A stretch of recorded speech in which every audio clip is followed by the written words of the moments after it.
ئازانی مەنگەڵتان بەردەوامین و دووبارە سڵاوتان لێبێت لەم تەوەرەیە باز لە کتێبێکی نوێی کتێبخانەی کوردیەکەین و لاپەڕەیەکی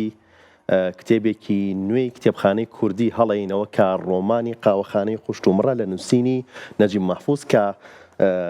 نووسەر لەو ساڵی کە خەڵاتی نۆبڵی وەرگرتووە ئەم کتێبەی نووسیوە و بڵاوی کردوێتەوە کە لە ئێستادا نووسەر و وەرگەر ئەردەڵان عەبدوڵڵا ئەم ڕۆمانەی وەرگێڕاوەتە سەر زمانی شیرینی کوردی و پێشکەشی کتێبخانەی کوردی کردووە.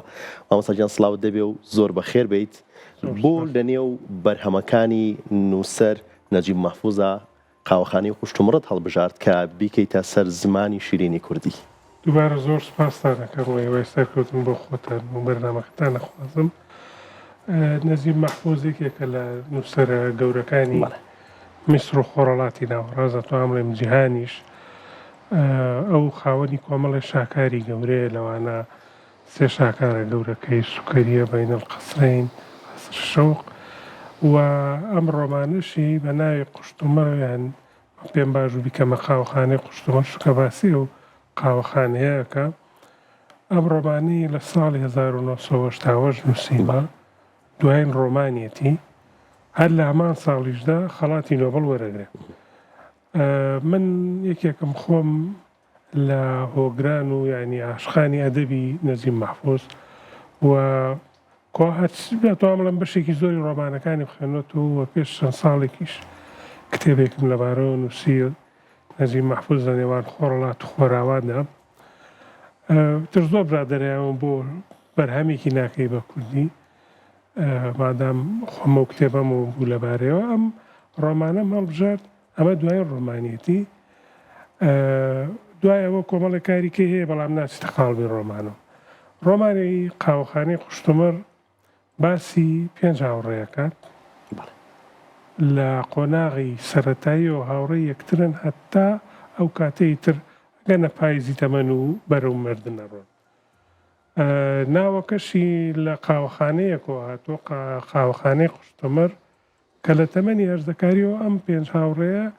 سوچێک بۆ خۆیان نەگرن لەو قاوەخانەیە و نزیکەی 50 ساڵ ڕۆژان لەوێ کۆ بنەوە لەم شوێنەیەوە. تابان قاوەخانەکە هەیە لە قاهیرەیە وەڵام ئێستا بزانم هەر تۆزێک شکلی گۆڕاوەوانە و نەجیب مەحفوظ خۆی یەکێکە لەو کەسانی کە زۆر عاشقی قاوەخانە بووە و جگەل لەم ڕۆمانی کەشیە بە ناوی قاوەخانەی کەرنەک. لەو 5 برادەرە ئیتر لە سەرەتای سەدەی 20ەمەوە لە 1930ەوە ئەم ڕۆمانە دەست پێکات هەتا کۆتاییەکانی بڵین هەشتاکان. لەو هەر ساڵ بڵین بەپێی زەمانەکانیش ئەو ڕووداوە سیاسی و کۆمەڵایەتیانەی کە لە میسر ڕوویە لە ڕێگەی ئەم 5 کارکتەرەوە باسیەکان و ئەم هەر یەکە و بیرکردنەوەیەکی جیاوازیە و هەر یەکە و سەر بەچینێکی کۆمەڵایەتیشە. یەکێکیان بازرگان، یەکێکیان حاکمە، یەکێکیان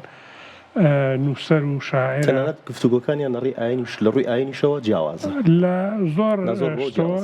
ئەمە واکە بڵێ هەرێ یەکێکیان دوانیان سەر بەچینی دەوڵەمەندن ئەوانی کە هەژارن بەڵام دوایی گۆڕانکاری بەسەر ژیانیان نایەت.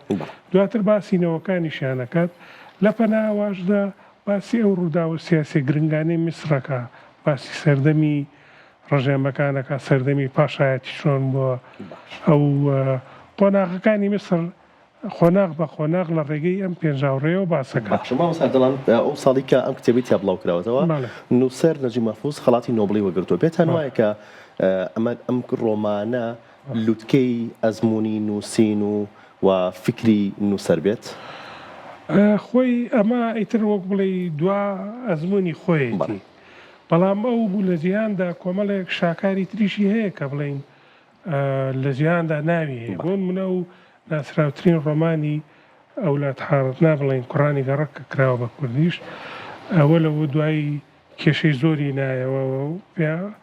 ئیسلامیەتون ڕەوەکان پێیان وابوو کە نابێ بڵاو بێتەوە. بەڵام لەم ڕۆمانەیە ئەو هەوڵیاوە تەواوی تەکنیکەکانی ڕۆمان بەکاربێنێ و تەواوی ئەزمموی فکری و ئەدەبی خۆی لەم ڕۆمانەیە بەکارهێناوە. من ناتوانم بڵێم ئەمە باشترینیانە بەڵام ئەو بەگشتی ئیتر ڕۆمانەکانی لە ڕۆمانە باشەکان وەرجگە لەوەش ئەم ڕۆمانە بۆ زۆربەی زمانەکانی جیهان وەرگێڕاوە منیش پێم باش بوو ینی وەریگەڕمە سەرکردنی بۆ ئەوەی ئەم چێژێوێ بۆ خوێنەر هەم سوودیشی باشە چیرۆکی و پێنج کەساتی کە لەنێو ئەم ڕۆمانەیە بوونی هەیە کە لەنێو قاوەخانەی قوشتومڕا ڕۆژانە گفتوگۆکانیان بەردەوامە تا چەند لە کۆمەڵگەی کوردیەوە نزیکە ئەم چیرۆکانە ئەم پرسیارە جوان و تەبعاً کاتێک کە تۆ ڕۆمانەکە خوێنی تۆ وا هەستەکە ئێمە پێنج هاوڕێ کوردن پێنج ئاوا دانیشتون ئێمە بەگشتی لەگەڵ کۆمەلگای میسریە بڵین هاوبەشێکمان زۆر یان زیاتر نزیکین لە یەکەوە ئەو کێشانەی کە ئەو بڵین ئەو بابەتە گرنگانەی کە ئەو پێنج هاوڕێ باسیەکەن مەسەلەی ڕووداوە سیاسەکانی کۆمەلگای میسریە مەسەلەی خۆشەویستیە مەسەلەی هەریەکە و ئەزمموی خۆی هەیە لە خێزان دروستکردن هەریەکە و ئەزمموی خۆی هەیە لە پێشکەوتن لە ژیاندا هەریەکە و ئەزمموی خۆی باسەکان لە ڕێگەی مەسانێکی کیان دەبێتە بازرگان چۆن دەبێتە بازرگان چۆن دەبێتە نووسەر چۆن دەبێتە دووەر ئەمانە تۆ گەر سێری کۆمەلگای کوردی بکەی لە ناو تاکی کۆمەڵگای کوردیشە ئەم خەونانە هەیە و ئەم قسە و باسانە هەیە نووسەریش کە تۆ بابەتەکانی خوێنیتەوە واو لێکا کە بڵین زۆر جار سەرنجڕاکێشە هەرەمەژ و ئانی منیە کە بڵین ڕۆمانەکە وەرگێڕم چونکە زۆر جار تۆ کە ڕۆمانی وەرەگەڕیە گەر زۆر بابەتەکانی نامەوە بێ بۆ کۆمەڵگای کوردی بەلای خوێنەری کوردەوە زۆر خۆش نیە بەڵام بەگشتی خۆشبەختانە لەم چەند ساڵی دواییە کۆمەڵی کتێبی نەزی مەحفوظ کراوە بە کوردی و تا ڕادەیەکی زۆر باشیش لە لای خوێنەری کورد بڵین فیدباکی باشیە بۆ خەڵک بەدڵی بووە چونکە ئەو نزیکیە زۆر دەوری هەیە بۆ خوێنەر باشە وەرگێڕانی شاکارێکی لەم جۆرە تا چەند قورسە کە بیکەیت سەر زمانی کوردی کە ماناکەی بگەێنێت پەیامەکەی بگەێنێت و لە هەمان کاتیشە خوێنەرێکی کوردی بە تەواوی خۆی تا ببینێتەوە و لی تێبگات بەڵێ خۆی بەگشتی وەرگێڕان کارێکی ئاسان نییە و ینی توانا و سەبر و تەحملێکی پێش هەموو شتێک بەگشتیش بڵین ئێمە لە زمانی عەرەبیەوە نزیکین یانی بڵین زۆرمانەیە کە بڵین عەرەبی زانیوێتی وانە تایبەتیە و جیلی ئێمە زمانی عەرەبی و زمانی کوردی تەبعاً جیاوازیان زۆرە لە ڕووی ئیدیۆمەوە لە ڕووی تێگەیشتنەوە لە ڕووی ڕستەسازیەوە لە ڕووی ماناوە لەبەرەوە تۆ چەندە شارەزایی زمانی بڵین عەرەبی بێبێ وەنە شارەزایی زمانی کوردی بی دووەمین شتیش لەم ڕۆمانەیە بڵین هەنێ مستەڵەحات و هەنێک شت هەیە کە لە تایبەتە بە کۆمەڵگای میسری من لەم ڕۆمانەیە هەوڵم ماوە کە بڵین لە ڕێگەی پەراوێزدانانەوە ئەوە بۆ خوێنەری کورد شی بکەمەوە بۆ ئەوەی زیاتر یارمەتی بە چونکە هەنێک باسی حیزبی سیاسیەکە خوێنەری کورد نازانێ یان باسییانێ سەرکردایەکە خاستنەوەی نوێ نایەن ناسێ لەمەیە مەسەلەن تۆ وەک وەرگێڕ زۆر جار پەراوێزدانان زۆر گرنگە بە تایبەت بۆ ڕۆمان بۆ ئەوەی کە تۆ زانیاری زیاتر بی بە خوێنەر بە تەواوی تێبگات و داژ نەبڕێت لەمانە ڕاستەکەینەکەش بەتاکی چونکە تۆ زۆر جار ئێسا و باسێنێ ڕووداوەکات مەسەلەن ڕووداوی لە کودەتای 52 نەمانی ڕژێمی پاشایەتی هاتنی جەمال عەبدولناسر ڕوودات ئەمانە پێویستی بەوە هەیە کە ماوەساوی کە لە ڕۆمانەکەیە بەرەسان کە زۆرتیایە ورد بوونەوە تیا قاڵ بوونەتەوە خۆتان خوێنوتانەتەوە دواتر وەریشتان گێڕاوەتە سەر زمانی کوردی ئەمە شکستی خەونە گەورەکانی مرۆڤە یان بەردەوامی ژیانە بەرەسان چۆن پێناسە بۆ ڕۆمانەکەکەن خۆی ئەمە بەردەوامی ژیانە ئەمە مەسەلەن تۆ باسی ئەو پێنج هاوڕێیە کات کە چۆن سەرەتا لە قۆناغی سەرەتاییەوە هێناوینی تاوەکو کۆتایە تەوان کۆتایی ڕۆمانەکەش بە زۆر جوان کۆتایی پێهێناوە کۆبوونەوەیەکی گشتیەکەن بڵێن جەژنێکە گێڕن جا لەوەیە قسە و باسەکەنە لە نایەمە جژم گێڕن بۆ مەرگمانیان بۆ ژیانمانێکی تەلویا دیالۆگێکی جوانی تیا دروست کردووە ئەم ڕۆمانە باس لە ئەزمموی ژیانەکە پێشەوەی باز لە ئەزمموی مەرگ بکات باسی ئەزمموی ژیانی پێنج کەسەکان چۆن سەرەتا دەست پێەکەن دوایی ئەگەنە خۆناغ لە بیریشم نەچێ ئەمە دوو جار کراوە بە دراما جارێ بۆ درامای ئیزاعە و جارێکیش بۆ درامای تەلەڤیزیۆنی لە ساڵی 94 ئەوەش تا ڕادەیەک بڵین زیاتر وای کردووە کە بڵین ناسراوە بێ ئەم ڕۆمانە بەڵام دووبارە بێمەوە سەر پرسیارەکەی جەناوە بە تەکید ئەم ڕۆمانە ئەزمموی ژیانە ئەزمموی ژیانی 5 کەسەوە لە ڕێگەی ئەم 5 کەسەوە نووسەر توانیوێتی پەیامە گشتیەکانی خۆی بە خوێنەر بات کە ئەویش بەردەوامی بوونە لە ژیان و ژیان دۆستیە و زاڵبوونی ژیان دۆستیە بسەر مەرگ دۆستیە. زۆر باشە نووسەر لە کتێبەکەیە لە ڕۆمانەکەیە کەمتر دەزوەردانی لە ڕووداوەکانە کردووە زیاتر ڕێگەی خۆش کردووە بۆ دیالۆکی کارکتەرەکان ئەرکی تۆی خورەسەر نەکردووە لە وەرگێڕانی ڕۆمانەکەیە؟ نا ئەوە بە گشتی نەزیب مەحفوزێکە لە سیما گشتیەکانی ئەوەیە کە ئازادی زیاترەیە بە پاڵەوانەکانی ئەوە ژواکە کە بڵین تا ڕادەیەک ئەکادیمی تر بێ ئەو خۆی هیچ دەست تێوەردانێ ناکات ڕێگایە پاڵەوانەکان قسەی خۆیان بکەن ئێستا بۆ نمونە لەم ڕۆمانەیە هەیە هەنێ لە دوو برادر کە نیقاشەکەن یەکێکیان پشتگیری لە ڕژێمەکە ئاکات یەکێکیان دژی ڕژێمەکەی دائیمە ئەوە لە ڕۆمانە پێڵێن فرەدەنگی کە ئەمە زیاتر لە سیما سەرەکیەکانی ڕۆمانی دیستۆفسکی بوو دواتر ڕەخنەگری گەورەی ڕووسی باختین ئەمەی بڵین کەشف کرد فرەدەنگی لە ڕۆمانە زۆر گرنگە و نەجیب مەحفوز یەکێکە لەو نووسەرانەی کە زۆر بڵین کاری لەسەر ئەو مەسەلەی فرەدەنگی کردووە لەم ڕۆمانەشە ئەم بە تەکید بەرچاوەکە. باش مامۆستا قاوەخانەکە کرێت بڵین تەنیا شوێنێک نییە بۆ قاوە خواردنەوە وەکو ئەکرێت بڵین پەرلەمانێکی بچووکە یان وەکو پەرلەمانێکی بچووک ناوی قاوەخانەکە بێنین. بە کوردیکردنی گەرم و گوڕی کەشی ئەم قاوەخانەیە قورس نەبوو بۆ تۆ؟ خۆی هەر هەوڵدان بۆ گەیاندنی ئەو پەیامانە تۆزە زەحمەتە بەڵام یەکێک لە ڕەگەزە گرنگەکانی ڕۆمان بڵین زەمن و مەکانیان بڵین شوێنە ئەو نووسەر لێرە شوێنی یان مەیدانی سەرەکی ڕۆمانەکەی کردووەتە ئەم قاوەخانەیە بۆچی؟ چونکە لەم قاوەخانەیە دیالۆگەکانی دەرخستووە و لە ڕێگەی ئەم پێنج برادرەوە ڕووداوەکانە گێڕێتەوە لەبەرەوە هەموو ڕۆمانێک پێویستی بە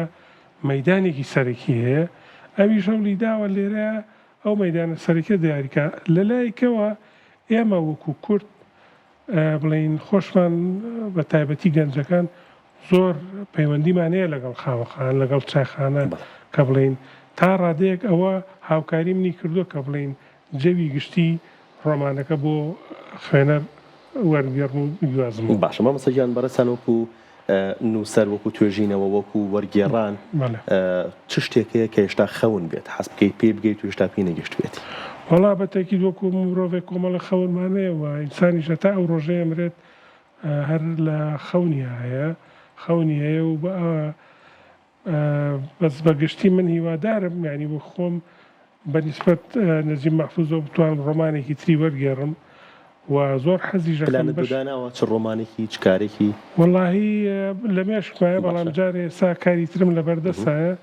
ئەوتم جارێ با بزانم ئەمە بەلای خوێنەرانەوە چۆنە و ئەمە